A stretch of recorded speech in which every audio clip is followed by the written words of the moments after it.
আসসালামু আলাইকুম everyone, welcome back to my another new blog. আশা করছি সবাই ভালো আছেন আপনারা, আল্লাহর অশেষ রহমতে।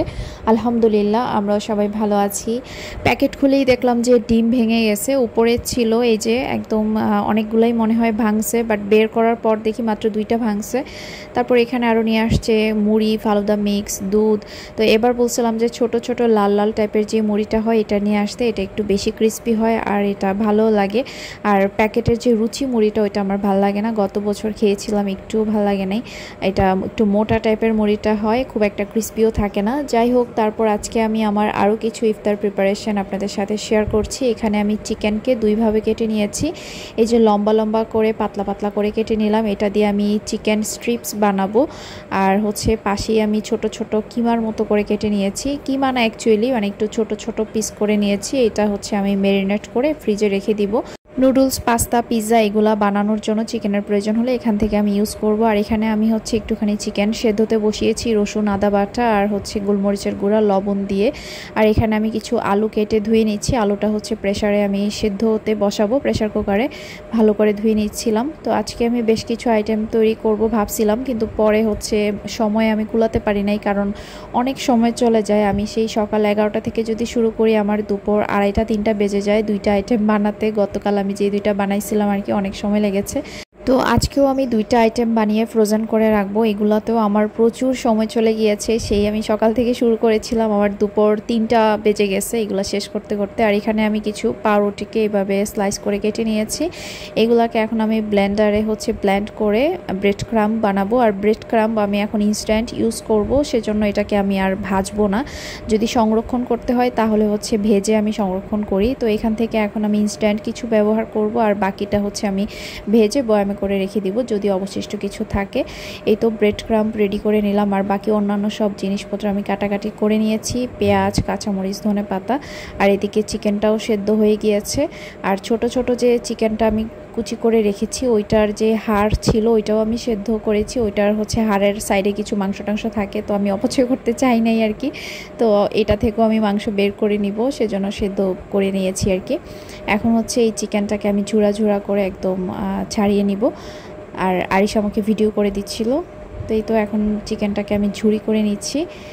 তো আমি কি বানাবো সেটাই তো বললাম না। আমি হচ্ছে আজকে বানাবো চিকেন আলুর চপ। এটা একটা স্পেশাল আলুর চপ, যেটা আমি সবসময় বানিয়ে থাকি, রমজানেও বানাই, আবার অন্যান্য সময়ও আমি এটা বানাই, খুবই মজা লাগে এটা খেতে। আর একটা বানাবো হচ্ছে চিকেন ঝাল পিঠা। আর যেই চিকেনগুলো আমি কেটে রেখেছিলাম স্ট্রিপস আর হচ্ছে মানে চিকেনটা ম্যারিনেট করার জন্য, ওইটা করার টাইম পাই নাই। তো সেটা আমি হচ্ছে অন্য কোনো দিন বানাবো, তখন আপনাদের সাথে শেয়ার করব। আর এদিকে আমি চিকেন ঝুরি করতেছিলাম, আমার আলু সেদ্ধ হয়ে গেছে। প্রেসার কুকারে আলু সেদ্ধ হতে খুবই কম সময় লাগে, মাত্র 3টা থেকে 4টা সিটি আসলে আলু সেদ্ধ হয়ে যায়।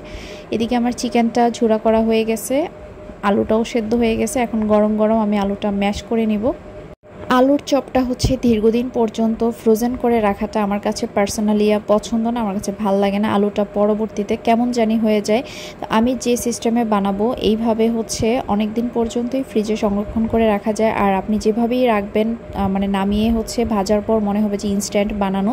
সেটার জন্য আমি যেটা করব, আলুটাকে হচ্ছে আমি একটু ভেজে নিব, যার কারণে হচ্ছে আলু থেকে পরবর্তীতে কোনো পানি ছাড়বে না, বা আলুটা একটু কেমন কেমন টাইপ হয়ে যাবে না। যেহেতু সেদ্ধ আলু, তারপর সেটা আবার চপ বানিয়ে ডিপ ফ্রিজে রাখলে তখন এটা যখন বরফ ছেড়ে একটু পানি টানি বের হয়, তখন আলুর চপটা খেতে ভাল লাগে না। আর আমি আলুর চপ ফ্রোজেন করি না, তবে আমি এই যে চিকেন কিমা দিয়ে বা চিকেন মিক্স করে যে আলুর চপটা বানাই, এটা আমি ফ্রোজেন করে রাখি, কারণ এটা ফ্রোজেন করে রাখলে কোনো সমস্যা হয় না, এটা খেতে ভালোই লাগে। আর আমি খুবই অল্প পরিমাণে বানাবো, অনেক বেশি পরিমাণে বানাবো না, অল্প কিছু দিনের জন্যই বানাবো, শেষ হলে দেন আমি আবার বানাবো।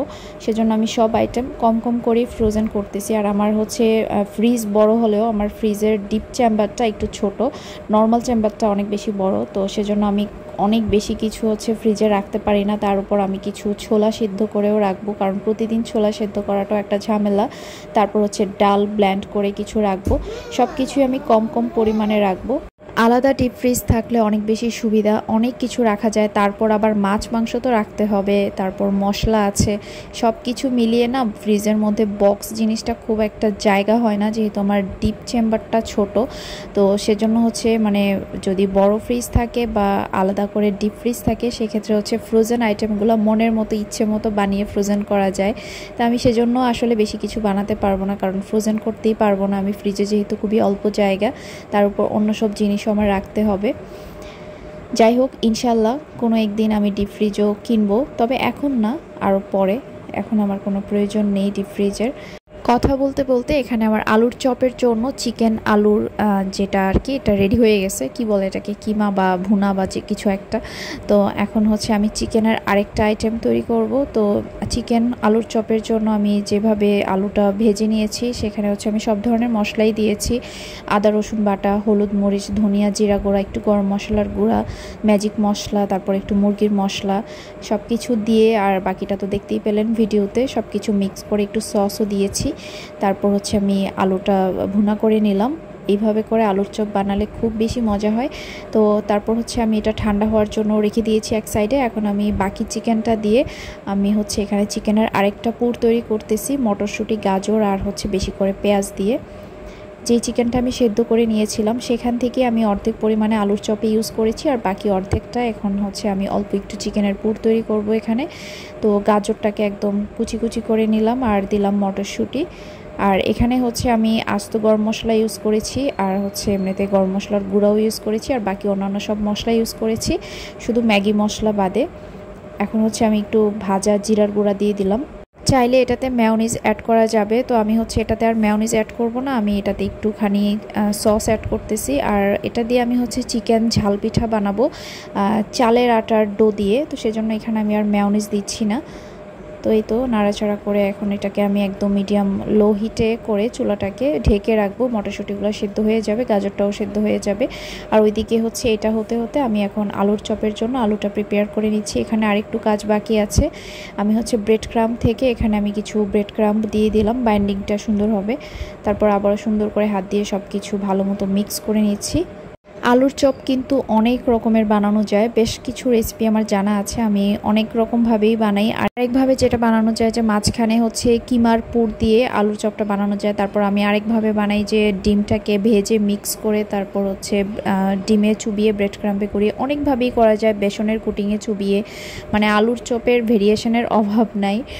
এদিকে এই চিকেনের পুরের মধ্যে আমি কিছুটা কাঁচামরিচ কুচি দিয়ে দিলাম, ওইটা আমার হয়ে গেছে। এখন হচ্ছে আমি আলুর চপগুলো বানিয়ে নিব।